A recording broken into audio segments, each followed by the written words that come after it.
Ya, Assalamualaikum warahmatullahi wabarakatuh. Waalaikumsalam warahmatullahi wabarakatuh. Kembali lagi di Bedah Buku Kotshop Surabaya Timur. Yang kali ini kita berempat ya, biasanya kita bertiga. Kali ini, di sesi kali ini pembedahnya adalah Mbak Anastasia dan didampingi oleh rekan-rekan kita yang tidak asing mukanya ya. Yang depan sendiri itu Mas Angga Noviel Kristianto, dan juga ada Bu Madia dan saya Rifki Tafiki. Oke, untuk mempersingkat waktu langsung saja Mbak Anas untuk waktunya dipersilakan. Ya, lanjutin dari yang kemarin aja sih. Tapi di bab ini kita bahas soal rumus dan perhitungan rasio keuangan. Di rasio keuangan ini ada 4. Bisa 4, bisa 3, tergantung yang nulis. Jadi ada 3 kalau di buku ini. Dari likuiditas, terus aktivitas, sama profitabilitas. Yang mana itu di likuiditas itu kita bisa digunakan untuk mengukur suatu kemampuan perusahaan untuk mengukur kewajiban maupun jangka pendeknya. Yang di sini juga ada dibagi jadi 2 rumus, yaitu current ratio sama quick ratio. Yang selanjutnya ada rumus rasio leverage, itu bisa digunakan untuk mengukur seberapa besar perusahaan untuk membiayai utang-utangnya.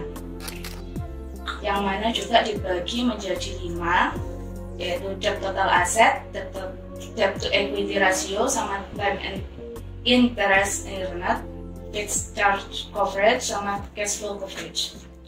Yang mana itu kalau debt equity sama debt ratio itu semakin rendah itu semakin baik, karena aman bagi kreditor saat likuidasi. Lalu untuk time interest earned ratio sama fixed payment coverage ratio semakin tinggi itu semakin baik. Jadi kebalikannya. Selanjutnya kita juga ada rumus rasio aktivitas, yang mana ini bisa digunakan untuk mengukur sejauh mana perusahaan menggunakan sumber daya yang dimiliki untuk menunjang aktivitas perusahaan. Jadi ya kayak penghasilannya dagang, pengelolaan dagang juga. Dari review profitabilitas, yang mana semakin efektif manajemen untuk mengukur besar kecilnya tingkat keuntungan yang diperoleh dalam hubungannya dalam penjualan. Dari yang disebutkan sama Mbak Anas tadi, menurut Mbak Anas ya, di suatu perusahaan itu mana yang lebih urgent? Semuanya sih. Tapi kalau menurutku ya, itu kan yang urgent itu sebenarnya itu dari likuiditasnya sama leverage.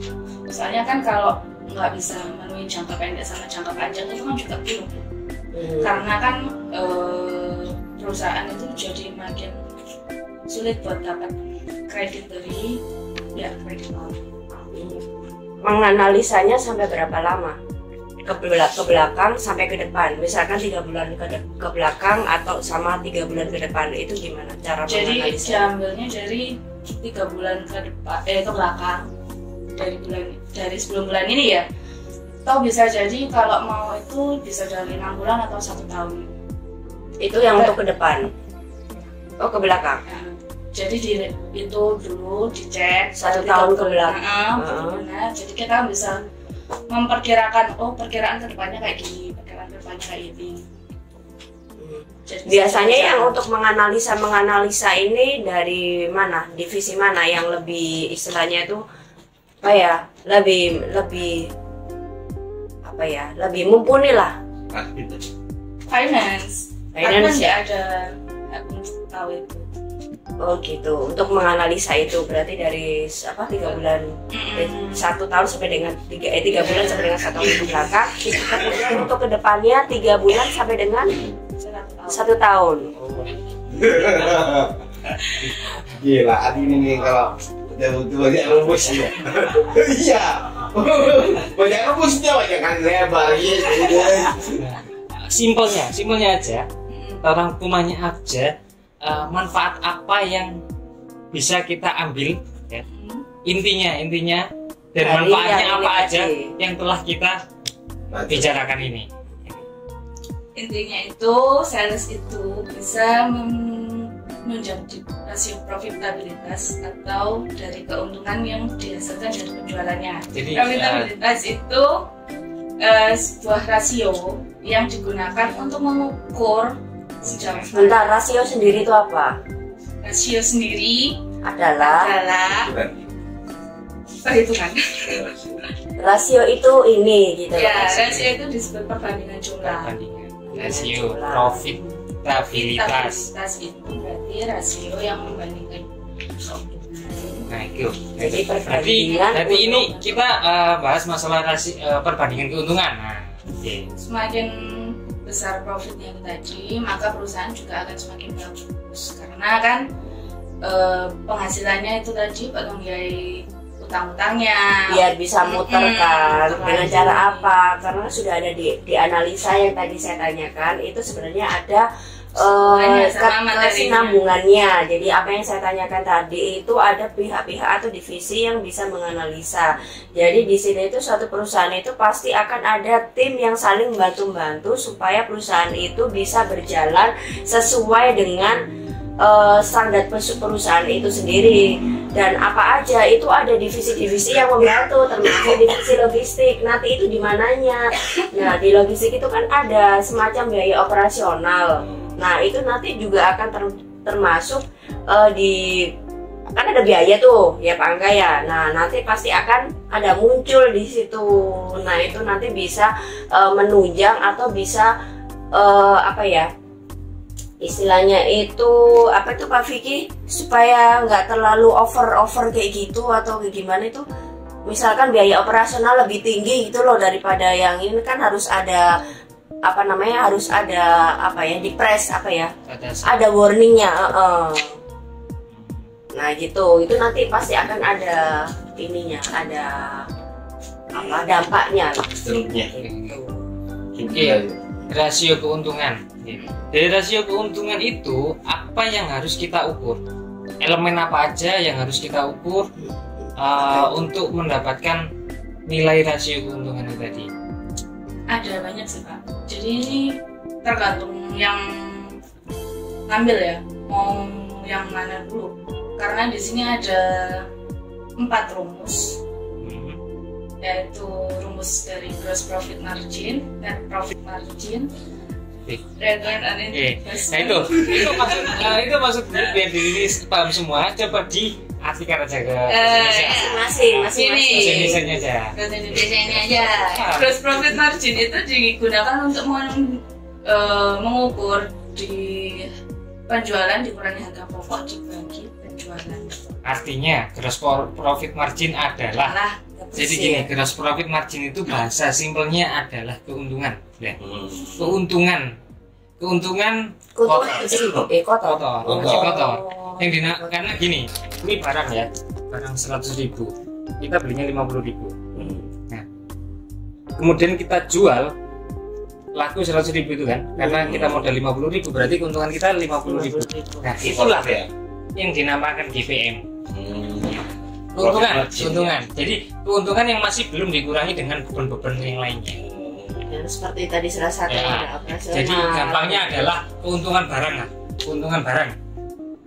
Terus kemudian gross profit margin, Ada net profit margin. Itu dan net profit margin. digunakan untuk mengukur keuntungan bersihnya setelah pajak. Setelah pajak. Oke. Paham. Ya? Nah ini net profit margin Net dijelaskan. profit margin. Net berarti ya. Oke, yang jualan itu net.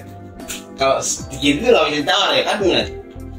Nggak bisa ya. Soalnya kan itu udah pasti kan harus dihitung setelah Iya, pajaknya. iya.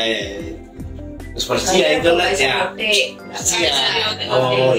Nah, kalau untuk mengukur net profit margin itu dari laba setelah pajak dibagi penjualan. Laba setelah pajak. Dibagi penjualan. Berarti ada penjualan setelah pajak, kemudian labanya yang dihitung. Labanya. Itu dikurangi dulu. Jadi kita ngambilnya dari neraca. Itu biasanya di bagian profitabilitas, di bawahnya likuiditas. Oke. Itu totalnya itu harus likuiditas tambah likuiditas sama dengan harusnya sangat sesuai dengan aset. Oke, nanti awal Mas nggak paham ya. Jadi intinya ini aja untuk penutupannya ini apa ya?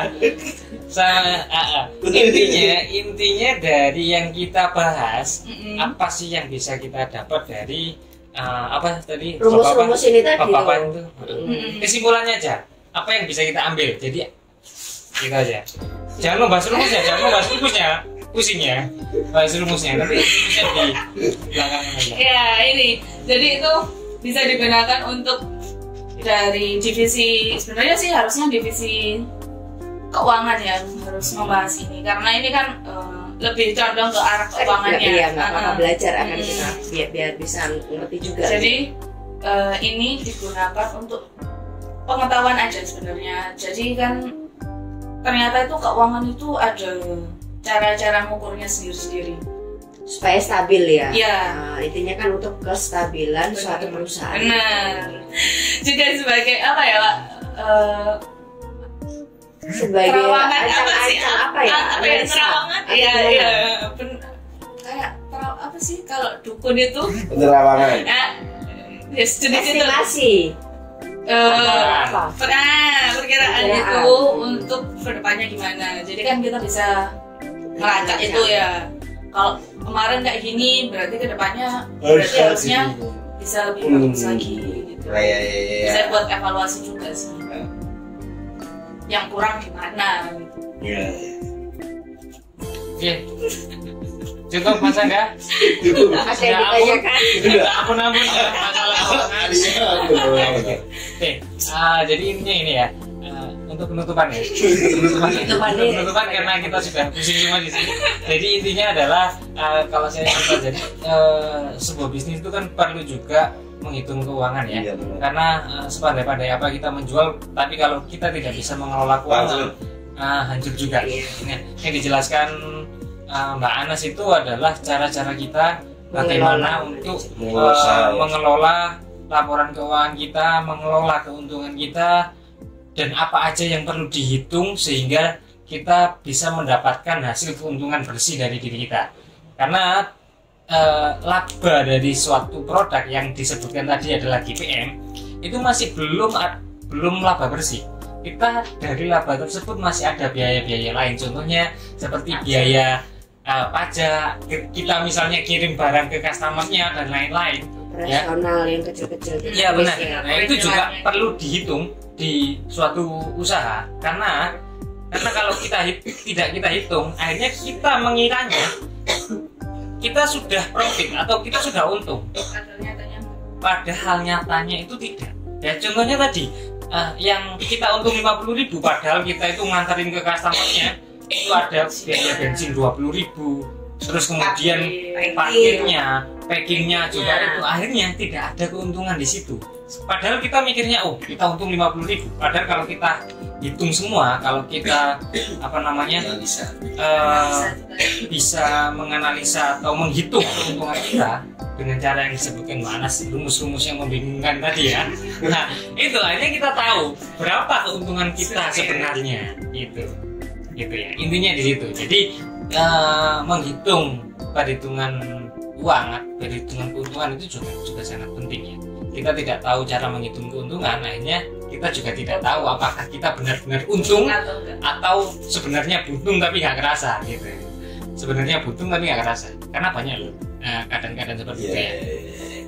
Intinya seperti itu ya. Oke, mungkin cukup bedah buku kali ini. Terima kasih Mbak Anas atas materinya yang bikin Mas Angga mumet dan bikin kita semua mumet. Wassalamualaikum warahmatullahi wabarakatuh. Waalaikumsalam.